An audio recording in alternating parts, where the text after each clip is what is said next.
हं. आणि मी यावर्षीच कलाकार झालो आहे. आदिवासी महासंमेलनमध्ये मूर्ती विकायला आलो आहे.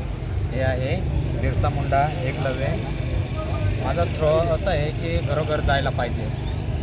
आपलं म्हणजे संस्कृती जपवण्यासाठी योद्धा आहेत. असं करून मी विकतो आहे ते. हं.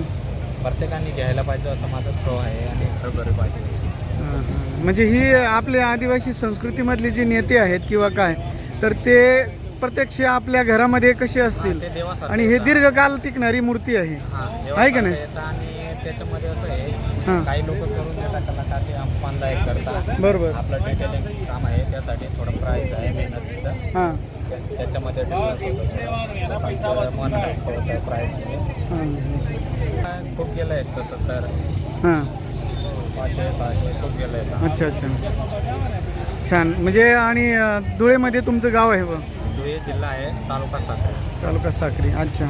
किती वर्ष झाले ती हे भाऊ चालवत आहे किंवा काय? भाऊ 5 वर्षापासून चालवत आहे. हे हां माझं ना? आता स्वतःचं आहे. अच्छा अच्छा. 5 वर्ष. सुंदर सुंदर. आणि ही तुम्ही एकदम माझं हेच आहे. हां हां हां. सुंदर कला जोपासतायत आणि ही कला तुम्ही कायमस्वरूपी टिकवावी अशी आपण सगळ्यांना अपेक्षा करूयात. धन्यवाद. थँक्यू.